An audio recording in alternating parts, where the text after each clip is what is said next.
328 number के episode में सभी का बेहद का परम परम स्वागत है। दादाजी के यूट्यूब चैनल पे सभी बेहद की आत्माओं का स्वागत है। तो बताइए कैसे हैं सब बेहद की आत्माएं, श्रेष्ठ आत्माएं, जागृत आत्माएं। आशा रखता हूँ सब बढ़िया होंगे, मस्त होंगे, व्यस्त होंगे, परम लाइट परम प्रकाश में एकदम प्रकाशित होंगे, अपने दिव्य स्वरूप को याद कर रहे होंगे, अपने आप को ध्यान में, गहरे ध्यान में लेके जाते होंगे, परम संकल्प जरूर करते होंगे, महापरिवर्तन के संकल्प करते होंगे, परम जागृति के संकल्प करते होंगे, अपनी आत्मा को जागृत कर रहे होंगे, हर पल प्रतिपल अपने आप को एक चेतना के उच्च लेवल पे जरूर से लेके जा रहे होंगे। तो सभी का बेहद का परम परम स्वागत है। तो यस, आज भी हमारे पास बहुत बढ़िया आर्टिकल है। भगवान कृष्ण और नारद जी के बीच में जो संवाद हुआ था उसी के ऊपर है, और इसमें काफ़ी गहरे राज है। तो आज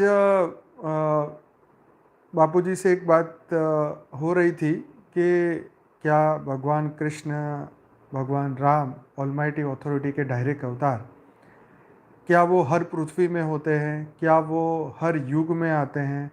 क्योंकि इसी धरती पे, इसी ब्रह्मांड में इतने युग बीते, इतनी बार सतयुग त्रेता द्वापर कलयुग हुआ, तो क्या राम और कृष्ण वो हर वक्त आते हैं, हर युग में तो मतलब युगे युगे तो लिखा ही है, पर क्या वो इतने चतुर्युग घूमे, इतने कल्प घूमते गए, इतने मनु हो गए, इतने इंद्र का राज चला गया, तो क्या वो कलयुग में आते हैं, हर कलयुग में आते हैं, युगे युगे आते हैं? और दूसरी पृथ्वियों पर भी, जो दूसरे ब्रह्मांडों पर भी, जो वहाँ पर भी इस तरीके से सतयुग त्रेता द्वापर कलयुग वहाँ पर भी चलता है, क्योंकि सभी ब्रह्मांडों में शिव के ही रचना होती है, शिव ही ब्रह्मा विष्णु शंकर को बनाते हैं। तो जो हमारा क्वेश्चन यही था कि क्या राम और कृष्ण डायरेक्ट ऑलमाइटी अथॉरिटी के अवतार कितनी बार हुए, क्या दूसरी पृथ्वियों पर भी हुए, दूसरे ब्रह्मांडों में भी हुए? तो बापूजी ने कहा नहीं, सिर्फ इसी वक्त इस धरती पर राम और कृष्ण इसी युग में हुए हैं। मतलब द्वापर में और त्रेता में राम हुए, द्वापर में कृष्ण हुए। इससे पहले के इतने, जैसे 71 चतुर्युग जो बापूजी बताते हैं अलग अलग समय पे, उस वक्त उनका कोई धरती पर पार्ट नहीं था, वो आए ही नहीं थे। हाँ, सतयुग त्रेता द्वापर कलयुग चलता है, पर वो राम और कृष्ण के अवतार, डायरेक्ट ऑलमाइटी अथॉरिटी के अवतार धरती पर नहीं आए। तो एक नई बात थी जो आज थोड़ा और क्लियर करके बताई। तो आइए आज जो हम बात करने वाले हैं वो कृष्ण और नारद जी के बीच में जो हुई थी उसके ऊपर बात करेंगे। तो देखिए, ये समझने के बाद हमें उनकी वैल्यू अब पता चल रही है कि जो कृष्ण थे और जो राम थे उनकी कितनी महत्वता है। और क्योंकि डायरेक्ट ज्ञान जो है धरती पे आके ऑलमाइटी अथॉरिटी ने किसी के द्वारा नहीं दिया।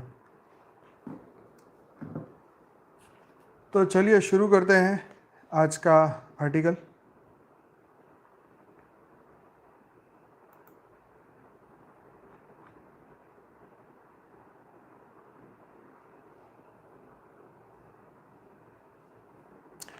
इस आर्टिकल में कृष्ण जी को नारद जी बड़े सुंदर तरीके से समझाते हैं कैसे उनके ही वृष्णि यादव कुल में आपस में अनबन के वजह से श्री कृष्ण दुखी थे। इस आर्टिकल में ये चीज़ आएगी कि भगवान कृष्ण भी धरती पे आए तो वो भी दुखी थे, और क्या क्या हुआ, क्या क्या घटनाएं थी, उनके जो मेन रीज़न थे आज हम वो भी चर्चा करेंगे। जैसे इस धरती लोक पे हमारे सभी मनुष्यों की कुछ ना कुछ विवशताएं हैं, धरती लोक पे कुछ ना कुछ जो भी हमारे प्रॉब्लम्स थे तो वो उनके पास भी प्रॉब्लम थे, वो भी उन प्रॉब्लमों को फेस करते थे। तो आज इसी के ऊपर चर्चा होने वाली है। तो कृष्ण भी धरती लोक पे दुखी थे, तो वो कौन से कारण थे वो भी इसमें आर्टिकल में चर्चा होने वाली है। तो भगवान कृष्ण भी सलाह लेते हैं, कोई उनमें ईगो नहीं था। ठीक है, यस। दूसरा है, कृष्ण मनुष्य अवतार में दुखी थे और अपने आप में संयम नियम से इतने बड़े राज्य को संभालते थे। तीसरा इसमें टॉपिक है, मेन पॉइंट है, इस मार्मिक संवाद से हमें दैनिक जिंदगी में नेगेटिव फैमिली मेंबर्स रिलेशन को हैंडल कैसे करना है विदाउट ईगो और एंगर, ये हमें सीखने को मिलेगा।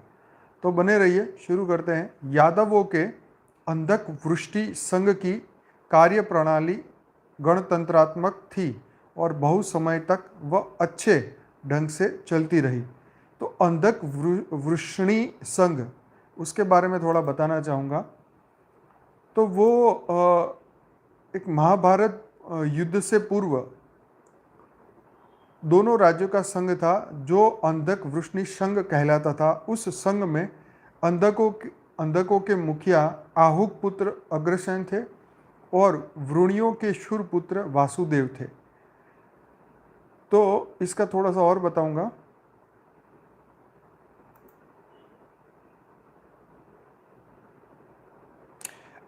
अंधक एवं वृष्णि संघ संभवतः यदुवंशियों के राजा भीम सात्वक के पुत्रों के नाम पर बने थे।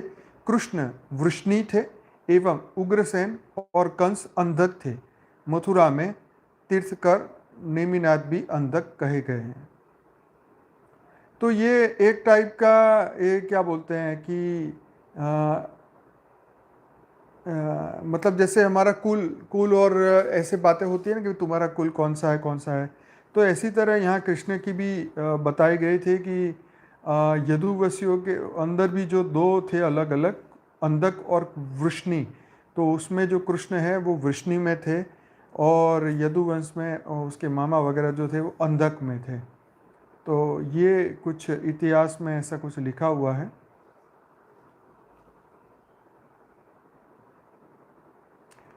तो अब आर्टिकल में वापस आ जाते हैं।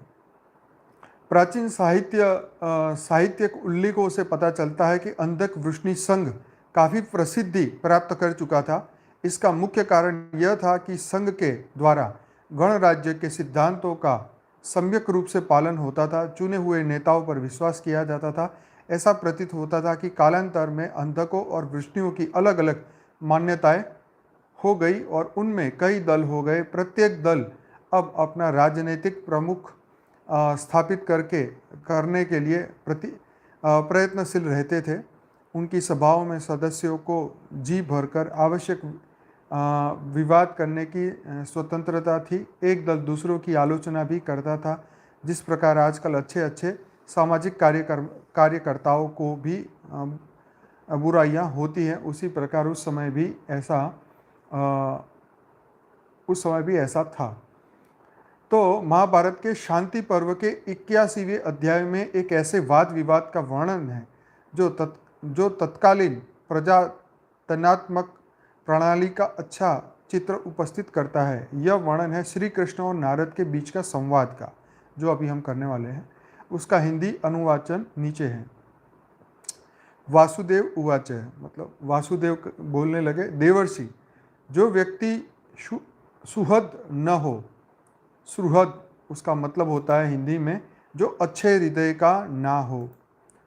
तो कहते हैं जो व्यक्ति अच्छे हृदय का ना हो, जो अच्छे हृदय का तो हो किंतु पांडित्य न हो, तथा जो अच्छे हृदय का भी हो, पंडित भी हो, किंतु अपने मन को वश में न कर सका हो, ये तीनों ही परम गोपनीय मंत्रणाओं को सुनने या जानने के अधिकार नहीं है। तो ये बहुत बढ़िया बात है कि इस तरीके के व्यक्ति जो भी हैं, उन लोगों के सामने गुप्त गोपनीय मंत्रणा नहीं की जा सकती और वो उनको जानने के अधिकारी नहीं है। स्वर्ग विचरने वाले नारद जी, मैं आपके सौहार्द पर भरोसा रखकर आपसे कुछ निवेदन करूंगा। मनुष्य किसी व्यक्ति बुद्धि बल की पूर्णता देखकर ही उससे कुछ पूछता या जिज्ञासा प्रकट करता है। मैं अपनी प्रभुता प्रकाशित करके जाति भाइयों कुटुंबीजनों को अपना दास बनाना नहीं चाहता। मुझे जो भोग प्राप्त होता है उसका आधा भाग ही अपने उपभोग में लाता हूँ, शेष आधा भाग कुटुंबजनों के लिए छोड़ देता हूँ और उनकी कड़वी बातों को सुनकर भी क्षमा कर देता हूँ।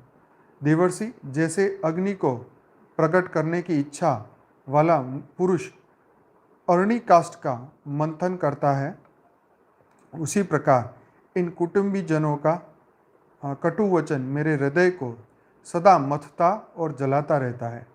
नारद जी, मेरे बड़े भाई बलराम में सदा ही असीम बल है, वे उसी में मस्त रहते हैं। छोटे भाई गद में अत्यंत सुकुमारता है, अतः वह परिश्रम से दूर भागते हैं। रह गया मेरा बेटा प्रद्युम्न, जो सो वह अपने रूप सौंदर्य के अभिमान से ही मत वाला बना रहता है। इस प्रकार इन सहायकों के होते हुए भी मैं असहाय हूँ।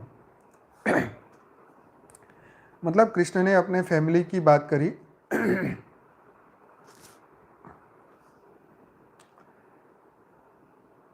कि उनके भाई की बात बताई, उनके बेटे की बात बताई कि भाई ये सब तो थे मेरे साथ, लेकिन वो अपने में ही मस्त थे। तो नारद जी, अंधक तथा विष्णु वंश में और भी बहुत से वीर पुरुष हैं जो महान सौभाग्यशाली, बलवान एवं दुहस पराक्रमी हैं। वे सब के सब सदा उद्योगशील बने रहते हैं। ये वीर जिसके पक्ष में न हो उसका जीवित रहना असंभव है, और जिसके पक्ष में वे चले जाएं वह सारा का सारा समुदाय ही विजय हो जाए। परंतु आहुक और अक्रूर ने आपस में वैमनस्य रखकर मुझे इस तरह अवरुद्ध कर दिया कि मैं इनमें किसी एक का पक्ष नहीं ले सकता। आपस में लड़ने वाला आहुक और अक्रूर दोनों ही जिसके स्वजन हो, उसके लिए उससे बढ़कर दुख की बात और क्या होगी। और वे दोनों ही जिसके अच्छे हृदय ना हो, उसके लिए भी इससे बढ़कर और दुख क्या हो सकता है, क्योंकि ऐसे मित्रों का न रहना भी महान दुखदायी होता है।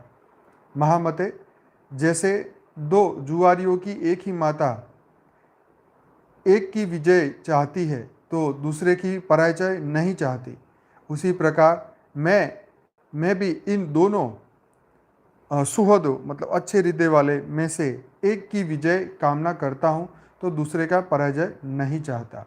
नारद जी, इस प्रकार मैं सदा उभय पक्ष का ही हित चाहने के कारण दोनों ओर के कष्ट पाता रहता हूँ।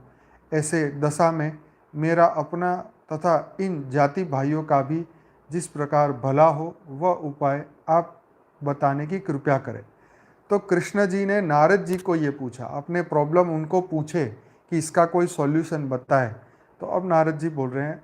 नारद जी ने कहा, विष्णु नंदन श्री कृष्ण, मतलब विष्णु नंदन मतलब वो कुल से हैं, कुल से है, इसीलिए बोला विष्णु नंदन श्री कृष्ण। आपत्तियाँ दो प्रकार की होती है, एक है ब्रह्म और दूसरी है आभ्यंतर। वे दोनों ही स्वीकृत और प्रकृत भेद से दो दो प्रकार की होती है। अक्रूर और आहूत के उत्पन्न हुई यह कष्टदायिनी आपत्ति जो आपको प्राप्त हुई है वो आभ्यंतर है। अभी इसका ज़रा गूगल करना पड़ेगा, इसका क्या मतलब है। आभ्यंतर का मतलब होता है इसका मतलब पता है तो लिखिए ज़रा। इंटीम, अंदर होने वाला, अंदरूनी मतलब भीतरी। यस, तो इसका मतलब है अक्रूर और आहूत के उत्पन्न हुई कष्टदायिनी आपत्ति जो आपको प्राप्त हुई है वो भीतर ही है और आप ही की करतूतों से प्रकट हुई है। ये सभी जिनके नाम आपने गिनाए हैं वे आपके ही वंश है। आपके स्वयं जिस ऐश्वर्य को प्राप्त किया था उसे किसी प्रयोजन वश या स्वेच्छा से अथवा कटु वचन से डरकर दूसरे को दे दिया। सहायशाली श्री कृष्ण इस समय उग्रसेन को दिया हुआ वह ऐश्वर्य दृढ़मूल हो चुका है। उग्रसेन के साथ जाति के लोग भी सहायक है, अतः उगले हुए अन्न की भांति उगले हुए अन्न की भांति आप उस दिए हुए ऐश्वर्य को वापस नहीं ले सकते। श्री कृष्ण अक्रूर और उग्रसेन के अधिकार में गए हुए राज्य को भाई बंधुओं में फूट पड़ने के भय से अन्न की तो कौन कहे, इतने शक्तिशाली होकर स्वयं भी आप किसी तरह वापस नहीं ले सकते।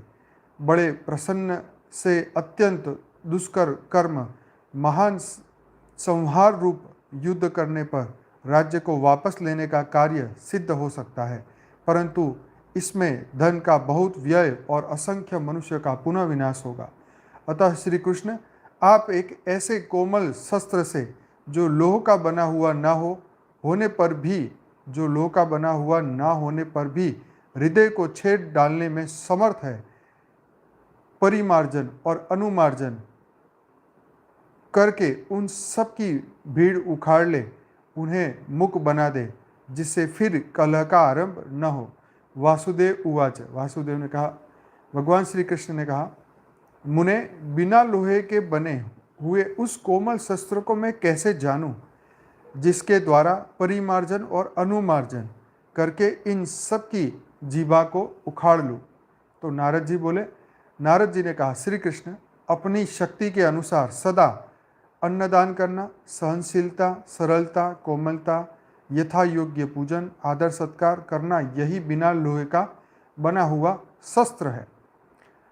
जब सजातीय बंधु आपके प्रति कड़वी तथा ओछी बातें करना चाहे, क्या? जब सजातीय बंधु आपके प्रति कड़वी और ओछी बातें करने चाहे, उस समय आप मधुर वचन बोलकर उनके हृदय, वाणी तथा मन को शांत कर दे। देखो, ये सीखने वाली बात है यहाँ पे। आपके सजातीय बंधु मतलब आपके कुटुंबी जन जब आपसे आपके बारे में कड़वी बात करे या ओछी बात करने लगे, तो उस वक्त आपको मधुर वचन बोल के उनके हृदय, वाणी और मन को शांत करना चाहिए। ये उन्होंने ये कृष्ण को सिखाया नारद जी ने। जो महापुरुष नहीं है, उसके अपने मन को वश में नहीं किया है, जो सहायकों से उत्पन्न नहीं है, वह कोई भारी भार नहीं उठा सकता। अतः आप ही इस गुरुतर भार को हृदय से उठाकर वहन करें। देखो, ये कमाल की बात है। यस, जो कांटे दे उसको फूल दे। यस, तो यहाँ पे क्या उन्होंने बोला, जो महापुरुष नहीं है। देखो, यहाँ महापुरुष की व्याख्या समझ लो। सबसे पहले तो आप अपने आप को पूछो कि आप महापुरुष और मतलब महान आत्माएं हैं। पहली बात अपने आप को पूछो, क्योंकि महापुरुष जो है ये गुरु, बड़े बड़े संत, उसको महापुरुष कहा जाता है। जो जगत गुरु है, जो बड़े मतलब नाम से जगत गुरु की बात नहीं, जो उनके ज्ञान से वो जगत गुरु की तरह है। वो एक ऐसे गुरु की तरह है जो हर पल अपने शिष्य का भला चाहते। वो ऐसे भगवान की एक गुण है। महापुरुष से परमात्मा को कहा जा सकता है और सिद्ध जो गुरु है उनको कहा जा सकता है। तो उनकी जो रियलाइजेशन होती है वो गजब की होती है। उनकी जो मन की अवस्था होती है वो गजब की होती है। मतलब सामान्य मनुष्य को महापुरुष कभी नहीं कहा जा सकता। देखो, महापुरुष जो है, जैसे भगवान राम हुए 12 कला की पावर वाले थे, जो हमारे शास्त्रों में बताया। कृष्ण जो थे वो 16 कला की पावर वाले बताए। तो आज तो मनुष्य 0 कला का हो चुका है। मतलब अपना तो संयम 100% खो चुका है। तो यहाँ उनकी बात की जा रही है कि जो मन को संभाले हुए बैठे हैं। देखो, ये फिर से मैं आपको बात बताता हूँ। जो महापुरुष नहीं है, पहली बात तो ये समझ लो कि मतलब महापुरुष के सामने तो तुम कैसे भी बिहेव करो तो वो अपने आप को भी संभाल लेंगे, सामने वाले का कल्याण नहीं होने देंगे। कई ऐसे गुरु हुए, जैसे भृगु थे, तो उससे भगवान विष्णु की परीक्षा लेने के लिए उन्होंने जान के उनके हृदय पे लात मारी। आपने सुना है। मैंने उस बात को फिर से रिकॉल किया, ढूंढा कि ये क्या कहानी थी। उनकी परीक्षा लेने के लिए कि वो कितने कोमल हृदय के हैं, ये पता करने के लिए कि उनकी मन की स्थिति क्या है, उनकी परीक्षा लेने के लिए उन्होंने उनके हृदय पे उनकी छाती पे जो है उनको लात मारी है। तो कहता है कि उनकी छाती पे आज भी उनके पैरों के निशान। तो छाती पे लात मारी तो भगवान विष्णु उनको बोलते हैं कि प्रभु आपके पैरों को कष्ट तो नहीं हुआ? जैसे कोई कहता है ना, यहाँ पे एक गाल पे चाटा मारे तो तुम दूसरा आगे करो, फिर ये यहाँ मारे तो दूसरा करो, दूसरा मारे तीसरा खाओ। मतलब यहाँ पर तो उनकी उनकी करुणा देखो, उनका प्रेम देखो कि भाई तुम चाटा मारते मारते तुम्हारे हाथ में दर्द तो नहीं हुआ। ये सोच विष्णु की बताई गई। मतलब देखो, महापुरुष की जो डेफिनेशन है यहाँ मैं बताने की कोशिश कर रहा हूँ कि मतलब एक उनकी एक अवस्था, मतलब ये हर एक के लिए नहीं होती कि राक्षस आके लात मार के चला जाए।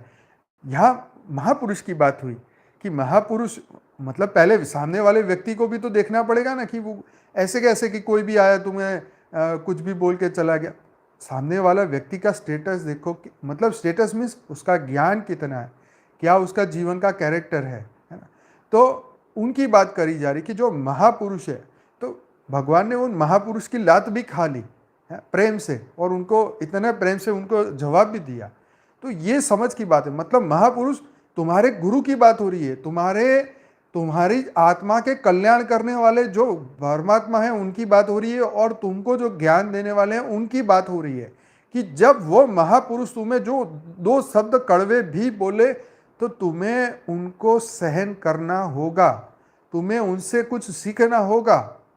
ठीक है, क्योंकि वो उस स्तर पे पहुंच चुके हैं जिनके एक वाक्य से तुम्हारा जीवन बदल सकता है। आई बात समझ में?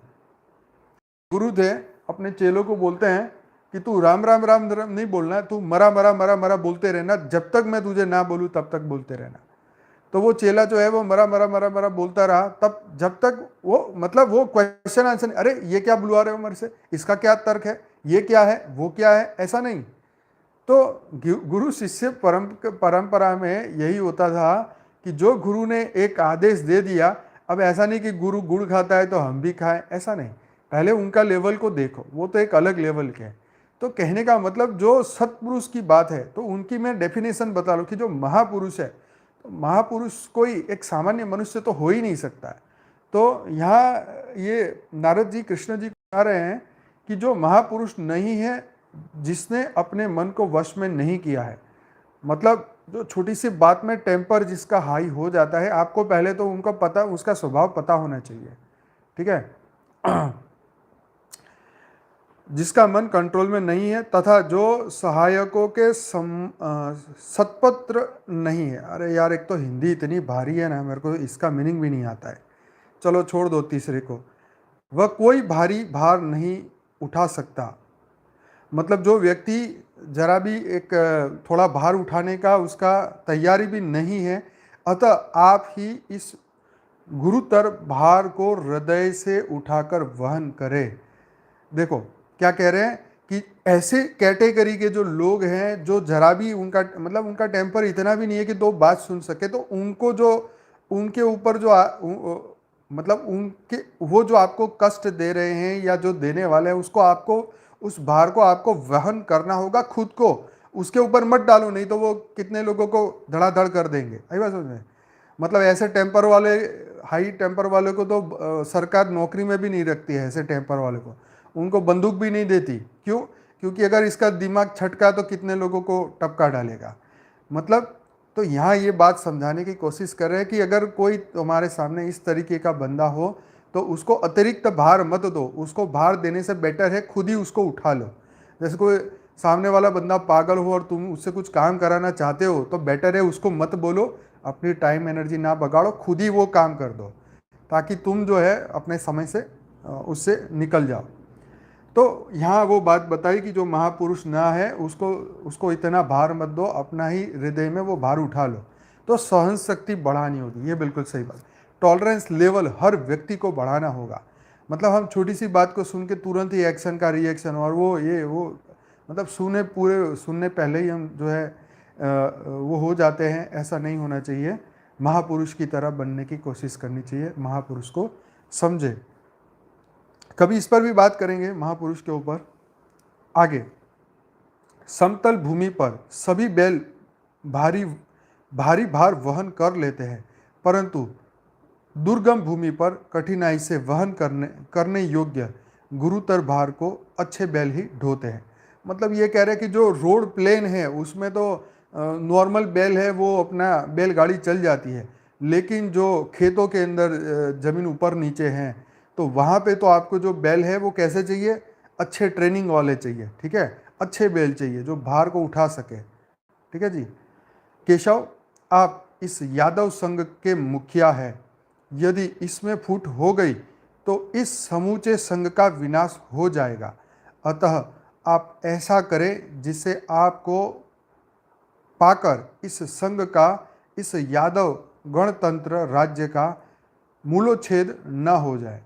मतलब केशव को बोला कि भाई देखो, आप यादव वंश के जो है वो, आप यादव वंश के हेड हैं, ठीक है ना। तो ट्रेनिंग वाले भाई आजकल सब मिलता है, सबको ट्रेन किया जाता है, बंदर को भी ट्रेन करते हैं तभी वो नाचता है, ऐसे नहीं नाचता है। तो ट्रेनिंग तो गधा हो घोड़ा हो, इंसान को भी ट्रेनिंग दी जाती है। तो चलिए, आजकल तो इंटेलिजेंट क्या बोलते हैं, रोबोट, उनको भी उनको ट्रेन करना पड़ता है, उनको भी कमांड देना पड़ता है कि सामने वाला जो बोले उसी के हिसाब से जवाब देना है। वो एलेक्सा आती है ना, उसको भी ऐसे तैसे नहीं बोल सकते हैं, है ना, उसके अंदर भी वो कमांड फिट है। ये गूगल वाला भी होता है ना, गूगल में वॉइस में आप जो बोलोगे तुरंत ही आपको वो जवाब देगी। तो कभी उसको बोलना है, क्या मेरे लिए चाय बना सकते हो, देखो क्या जवाब देगी। मैंने एक बार पूछा था पर जवाब मुझे याद नहीं, आप खुद ही पूछना। गूगल में होता है ना, क्या बोलते हैं उसे, आर्टिफिशियल इंटेलिजेंस वाला, क्या बोलते हैं, गूगल सर्च होता है ना, जो अपने वॉइस में मोबाइल में सर्च करते हैं, क्या बोलते हैं यार, बहुत इंटरेस्टिंग चीज़ है। ये सबको जानना चाहिए क्योंकि जो यूज़ करते हैं। हाँ, ये जो आता है ना ट्राइंग टू सर्च वाला, तो ये अभी हमारी बातें सुन रहा है, नहीं वो सीरी तो उसमें। हाँ, ये जो तुम बोलते हो ना वो तुरंत ही वेब में सर्च करके बताते हैं। यस, वॉइस असिस्टेंट एलेक्सा, तो वो उसमें आता है, गूगल वाले का नाम पता नहीं क्या बोलते हैं इसे, पर ये बड़ी कमाल की चीज़ है। मतलब आप जो भी बोलो, ओके गूगल बोलोगे तो तुरंत ही चालू हो जाएगा। गूगल असिस्टेंट है, यस इसका नाम। तो इसके अंदर इसको भी ट्रेनिंग दी, इसके अंदर भी कोड डाले हैं, इसके अंदर भी वो चीज़ें डाली है, जो कहोगे उसी के अधीन वो जवाब देगा। तो हर एक को ट्रेन करना पड़ता है, घोड़े गधे कंप्यूटर मनुष्य सबको ट्रेन करना पड़ता है। यस।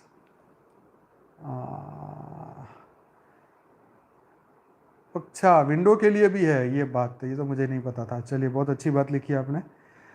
तो हाँ, बात ये हो रही थी, 27 मिनट हो चुके हैं। तो बैल की बात हो रही थी कि भाई अच्छे बैल की ज़रूरत है। अच्छा हाँ, उसके बाद उन्होंने कहा कि हे केशव, आप तो मुखिया है यादव संघ के, तो इसमें फूट ना पड़े वो भी काम आपको ही संभालना होगा। आपके संघ का नहीं तो विनाश हो जाएगा, तो आपको फूक फूक के कदम आगे बढ़ाना होगा। आगे कहा कि बुद्धि, क्षमा, इंद्रिय निग्रह के बिना तथा धन वैभव का त्याग किए बिना कोई गण अथवा संघ किसी बुद्धिमान पुरुष की आज्ञा के अधीन नहीं रहता है। फिर से पढ़ते हैं। बुद्धि, क्षमा और इंद्रिय निग्रह के बिना तथा धन वैभव का त्याग किए बिना कोई गण अथवा संघ किसी बुद्धिमान पुरुष की आज्ञा के अधीन नहीं रहता है। मतलब यह है कि बुद्धिमान पुरुष की आज्ञा के अधीन होने के लिए जो है बुद्धि, क्षमा और इंद्रिय निग्रह होना एक अत्यंत आवश्यक है, ठीक है। श्री कृष्ण, सदा अपने पक्ष की ऐसी उन्नति होनी चाहिए जो धन, यश तथा आयु की वृद्धि करने वाली हो और कुटुंबी जनों में से किसी का विनाश ना हो। यह सब जैसे भी संभव हो वैसे ही कीजिए। तो नारद जी सलाह दे रहे हैं कि भाई देखो, सदा अपने पक्ष के उन्नति के लिए धन, यश, आयु की वृद्धि हो, ऐसा अपने कुटुंबी जनों का विनाश ना हो, ऐसा ही आपको यथासंभव आपको करना चाहिए। प्रभु, संधि, विग्रह, यान, आसन, द्वैधी भाव और समाक्षय, इन 6 गुणों के यथा समय प्रयोग से तथा शत्रु पर चढ़ाई करने के लिए यात्रा करने पर वर्तमान या भविष्य में क्या परिणाम निकलेगा, यह सब आपसे छिपा नहीं है। तो कृष्ण को ये याद करा रहे कि ये जो 6 गुण है, ये गुण को हमेशा याद रखो और अपने शत्रुओं को चढ़ाई से बचाने क्या कहते हैं, इन 6 गुणों के यथा समय प्रयोग से तथा शत्रु पर चढ़ाई करने के लिए यात्रा करने पर वर्तमान या भविष्य में क्या परिणाम निकलेंगे, ये सब आपको पता ही है। तो इन शॉर्ट ये बता रहे हैं कि 6 गुणों को आपको ध्यान में लेना चाहिए। यस, ये आर्टिकल को कल हम ग्रुप में फॉरवर्ड करेंगे। महाभाव, माधव, कुकर, भोज, अंधक और विष्णु वंश के सभी यादव आप में प्रेम रखते हैं।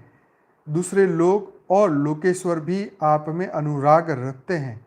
औरों की बात ही क्या है, बड़े बड़े ऋषि मुनि भी आपकी बुद्धि का आश्रय लेते हैं। तो कृष्ण जी को कह रहे हैं ये जितने भी वंश है वो सभी आपको प्रेम करते हैं। यस, आप में अनुराग रखते हैं, मतलब प्रेम के साथ एक अनुराग, इसको क्या कहेंगे प्योर हिंदी में, ज़रा लिखिएगा। औरों की बात छोड़िए, बड़े बड़े ऋषि मुनि भी आपकी बुद्धि का आश्रय लेते हैं। मतलब नारद जी कहते हैं कि अपनी बुद्धि का श्रेष्ठ प्रयोग करिए। आपकी बुद्धि के ऊपर तो सब लोग वाह वाह करते हैं, आपकी बुद्धि से सबको नॉलेज मिलता है, एक्सपीरियंस मिलता है। विषय विकार नहीं, अनुराग वो वाला नहीं जो आप कह रहे हैं, विषय विकार वाला नहीं है। आप में अनुराग मतलब प्रेम होता है, मुझे लगा स्नेह। यस, सारा स्नेह, स्नेह की बात है। आप समस्त प्राणियों के गुरु हैं, भूत वर्तमान और भविष्य को जानते हैं। आप जैसे यदुकल तिलक महापुरुष का आश्रय लेकर ही समस्त यादव सुखपूर्वक अपनी उन्नति करते हैं। यस, प्रेम मतलब अनुराग, स्नेह, सही बात है। तो उन्होंने आखिर में कहा कि समस्त प्राणियों के, आप समस्त प्राणियों के गुरु हैं, भूत वर्तमान भविष्य को जानते हैं। आप जैसे महापुरुष का आश्रय लेकर ही समस्त यादव सुखपूर्वक अपनी उन्नति करते हैं। तो ये जो उदाहरण से ज्ञात होता है कि अंधक वृष्णि संघ में शास्त्र के अनुसार व्यवहार मतलब न्याय संपादित होता था। अंतर और बाह्य विभाग, अर्थ विभाग से ये सब नियमित रूप से शासित होते थे। गण मुख्य का काम कार्यवाहक प्रण प्रधान राज्य देखता था। तो काफ़ी अच्छा आर्टिकल है ये वाला। तो कृष्ण जी को नारद जी ने काफ़ी सारी सलाहें दी कि क्योंकि यादव कुल से रिलेटेड थी, उनके फैमिली जनों से रिलेटेड थी, इससे भी हमें काफ़ी चीज़ें सीखने को मिली है, समझने को मिली है कि अपने कुटुंबी जनों की कई बातें जो हैं हमें मतलब सुनते हुए ना सुनना करना, या अगर सुन लिया तो उसको टॉलरेंस करना, उसको सहन करना, गले से नीचे उतार देना।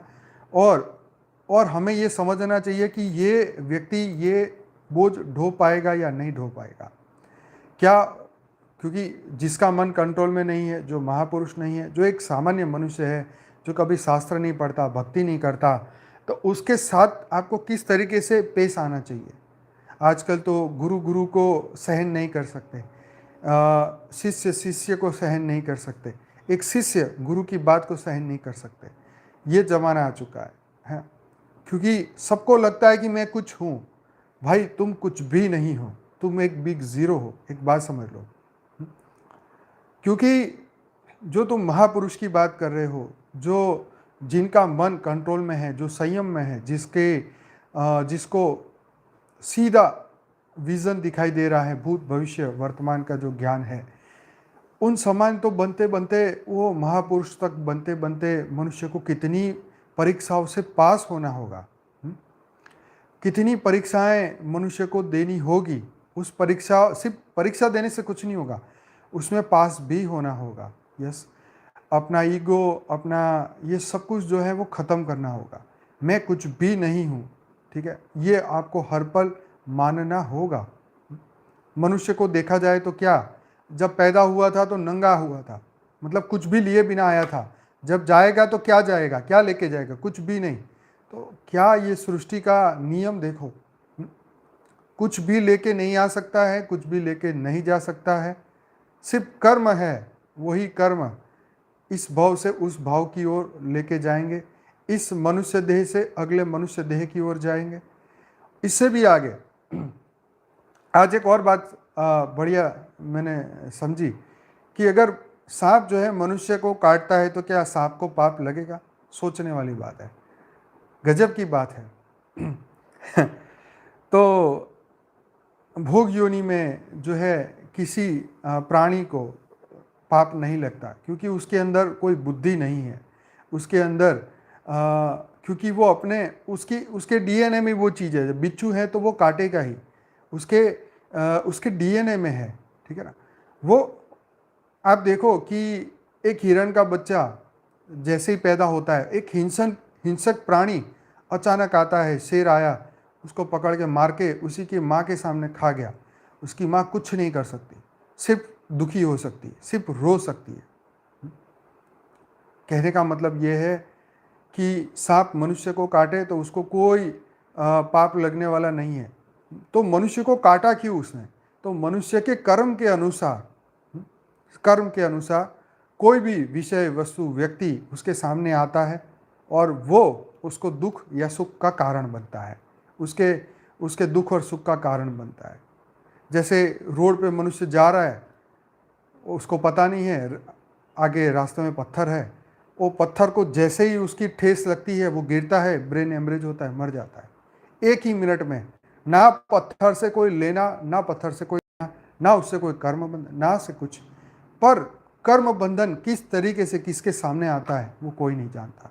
तुम अनावश्यक ही अपने मद में आके, अपने सत्ता में आके,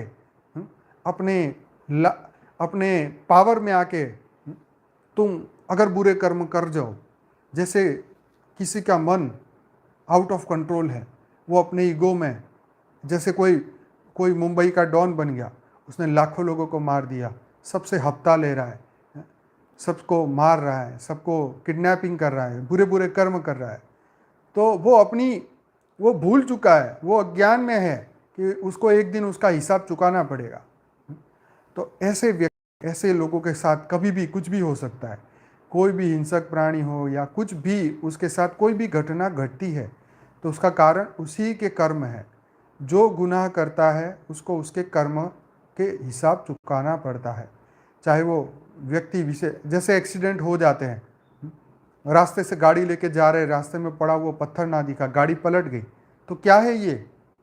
कोई सामने उसको मारने नहीं आ रहा, कोई उसे बुरा शब्द बोल नहीं रहा है, लेकिन उसी का प्रारब्ध उसी के सामने आया, उसी के कर्म उसी के सामने आए। तो ये गजब की सिस्टम है इस दुनिया की।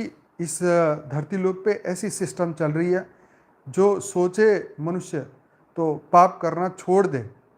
तो ऐसे जो एग्जाम्पल जो हम यहाँ चर्चा कर रहे हैं, अपने बच्चों को सिखाना, अपने जो आप में हित रखते हैं, जो आप में प्रेम रखते हैं, उनको बताना कि कर्म का सिद्धांत कितना गजब का है। कहाँ क्या लेके इंसान आया है, क्या लेके जाएगा। 2 दिन की जिंदगी है, 2 दिन का मेला है, मेले में जाए तो इंसान को क्या मिलता है? कुछ भी नहीं मिलता है। सिर्फ क्या मिलता है? वासनाएं मिलती है। अरे कितना सुंदर है, ये खा लूँ, वो खा लूँ, इसको देख लूँ, वहाँ देख लूँ, यहाँ चला जाऊँ, क्या मज़ा आ रहा है, एंटरटेन हो रहा है। तो ये दुनिया भी मेला है, किसी के हाथ कुछ नहीं आने वाला है। इस धरती से रत्ती भर की चीज़ कोई लेके नहीं जा सकता है। तो मेले में गए, घूम फिर के वापिस आए, मेले में था तब सुखी, घर आए तो महादुखी। क्यों? क्योंकि जो एंटरटेनमेंट मिल रहा था वो खत्म हो गया। जो आनंद मिल रहा, जो आनंद की फैक्ट्री में घूम रहे थे, वो आनंद खत्म हो गया, आनंद नहीं मिल रहा है। आनंद हर मनुष्य, हर जीव को आनंद ही चाहिए।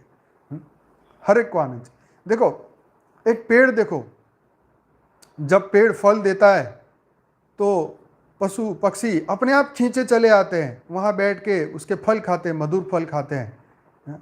उस वक्त पेड़ जो है वो खुश होता होगा कि चलो मेरे फल खाने के लिए सब लोग आए, मेरे पास आए। लेकिन जब वो फल देना बंद कर देता है तो वो चिड़िया भी आके नहीं बैठती, कहती जब फल आएंगे तब आऊँगा। है वो पशु पक्षी भी नहीं आते, मनुष्य भी उसको नहीं पूछता, ये तो फालतू का पेड़ है, निकालो इसे, काटो यहाँ से, फेंको यहाँ से।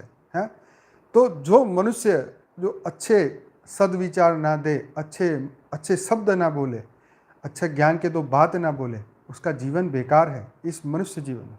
नहीं, जैसे आपका कोई रिलेटिव हो, जब भी आए फालतू की बात करे, तो जैसे ही वो आएगा, अरे क्या फालतू बंदा आ गया। जैसे कोई अच्छा बंदा आया तो अरे वाह क्या बातें करता है, क्या अच्छी बातें हैं, कुछ सीखने को मिलता है। तो ये बात जो है, तो हमें भी उसी तरीके से बनना है। जो हम धरती पे आए तो कुछ दे के ही जाएं, यहाँ से तो कुछ लेना नहीं। तो आपको कोई उस वक्त याद करता है कि भाई फल, इसमें बहुत फल लगे, कुछ ना कुछ इससे मिल जाएगा, तो ऐसा ही है। यस। तो अच्छे कर्म करने वाले अच्छे ही कर्म के फल साथ में ही लेके जाएंगे। और यही है कि विषय हो, वस्तु हो, कोई भी हो, तुम्हारे कर्म बंधन जैसे होंगे ऐसे ही तुम्हारा कैरेक्टर जीवन में मिलेंगे। हाँ जी। इसीलिए तो कहते हैं ना, अनंत जीवन मिल गया, अनंत माँ बाप मिल गए, अनंत घरवालियाँ मिल गई, अनंत बच्चे मिल गए, कितने मिले कितने गए हैं। कोई सुख का कारण है, कोई दुख का कारण है। वो स्टोरी बताई थी ना राजा की, उसके बच्चे नहीं हो रहे थे तो जबरदस्ती यज्ञ किया और वो फल खाया, और फिर जबरदस्ती बच्चा करना चाहा तो ऋषि ने कहा देखो ये तुम्हारा सुख का कारण भी है और ये दुख का कारण भी है। बच्चा पैदा हो गया तो सुख का कारण है, जैसे ही दूसरे दिन मर गया तो वो दुख का कारण है। तो कोई सुख का कारण है, कोई दुख का कारण है। किसी के ऊपर कोई मत डालो, किसी के ऊपर क्या बोलते हैं किसी के ऊपर वो क्या बोलते हैं, लांछन मत लगाओ कि तू मेरा सुख का कारण है, तू मेरा दुख का कारण है। कोई किसी का सुख का कारण नहीं है, कोई किसी का दुख का कारण नहीं है। कोई रियल में तुम्हें प्रेम नहीं करता है, बस ये अपना धरती लोक का टाइम निकालना है इसीलिए प्रेम कर रहा है। आत्मा का प्रेम एक अलग है, बाकी धरती लोक का तो आपको सबको आइडिया है ही, तो इसमें ज़्यादा क्या बोले। तो खैर, आज का जो संवाद में से हम यही सीखे कि जो भार वहन नहीं कर सकते उनका भार का वहन आपको खुद को करना होगा। जो गलती एक्सेप्ट नहीं कर सकते उनकी गलती आपको एक्सेप्ट करनी होगी। तो जो नहीं झुक सकते उनको झुकाने की कोशिश भी मत करो, और झुकाना करना ही क्या है, किसी का झुकने ना झुकने से कोई फ़र्क नहीं पड़ने वाला है। बापूजी बोलते हैं ना कि कोई मेरा अच्छा बोले, मेरे बारे में बुरा बोले, मुझे कोई फ़र्क नहीं पड़ता है। मच्छर जैसी आत्मा है, अच्छा बोले बुरा बोले क्या फ़र्क पड़ता है। जो अज्ञानी है वो तो उस लेवल पे पहुंच ही नहीं पाएंगे। वो तर्क वितर्क करने के भी उनके पास पावर नहीं है, उनको ज्ञान समझने की भी शक्ति नहीं। तो इसीलिए उनसे कोई तर्क वितर्क नहीं है। कई लोग इतने क्वेश्चन पूछते हैं, इतने क्वेश्चन पूछते हैं, पर मैं ये पहले पूछता हूँ कि क्या आप उस लेवल तक पहुँचे हो कि क्वेश्चन का जवाब भी समझ पाओ। अगर जवाब मिल भी गया तो फिर आप तर्क वितर्क में उतर जाएंगे।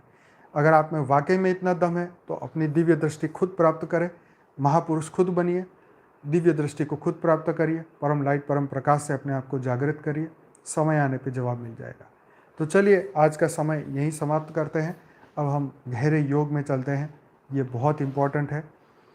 सिर्फ ज्ञान सुनना इम्पॉर्टेंट नहीं है, हमें यहाँ अपने मन को भी, क्योंकि हम सब कर्म बंधन में फंसे हुए हैं, हमें अपने कर्मों को स्थिर करना है, हमने अपने मन को स्थिर करना है, अपनी आत्मा की पावर को बढ़ाना है। तो सब मिलके एक साथ सही संकल्प के साथ अपनी आंखें बंद करते हैं, और विश्व कल्याण के लिए सभी बेहद की आत्माएं, विश्व कल्याण के लिए परम परम परम परम परम शांति के वाइब्रेशन क्रिएट करते हैं।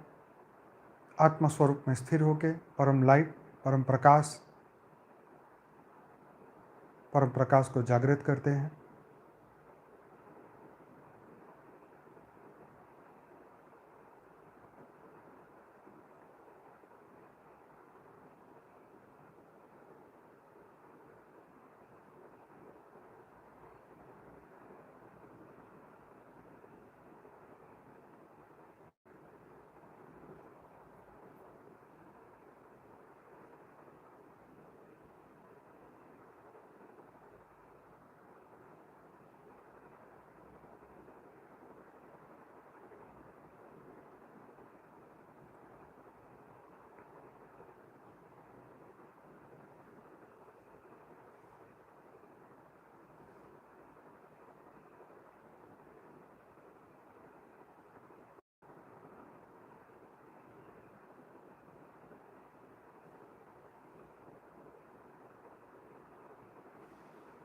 बेहद की कला के परम धाम से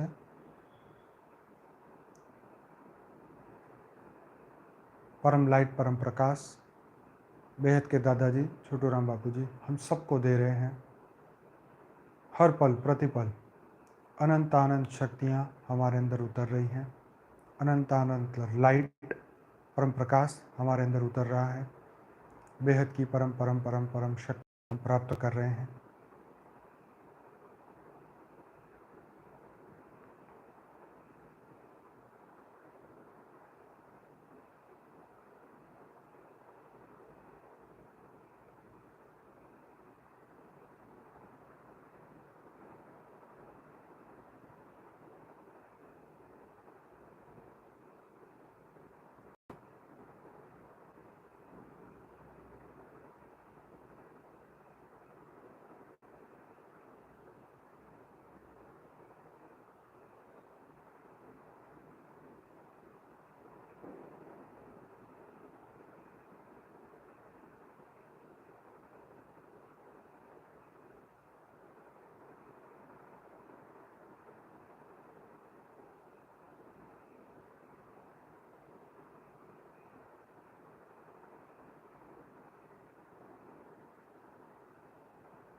सभी बेहद की आत्माएं परम लाइट परम प्रकाश को पूरे भारत के नक्शे पे उतार रहे हैं।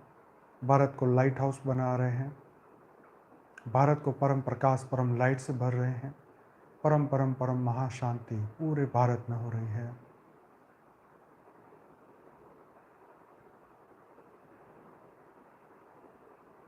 कुछ मिनट के लिए पूरा भारत पे परम प्रकाश परम लाइट को उतारेंगे। उसके बाद समस्त पृथ्वी पे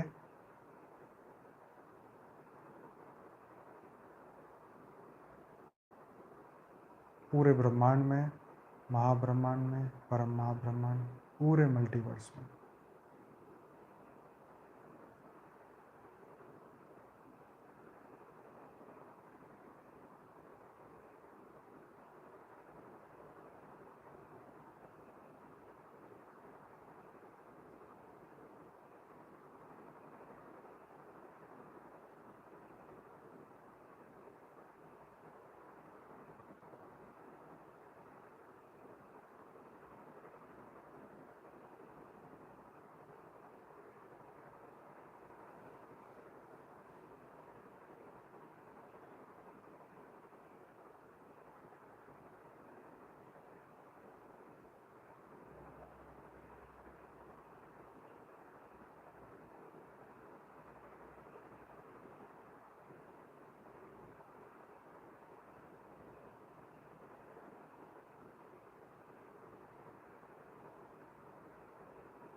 सभी बेहद की आत्माओं का दिल से धन्यवाद, कोटि कोटि धन्यवाद। बेहद की परम परम महाशांति।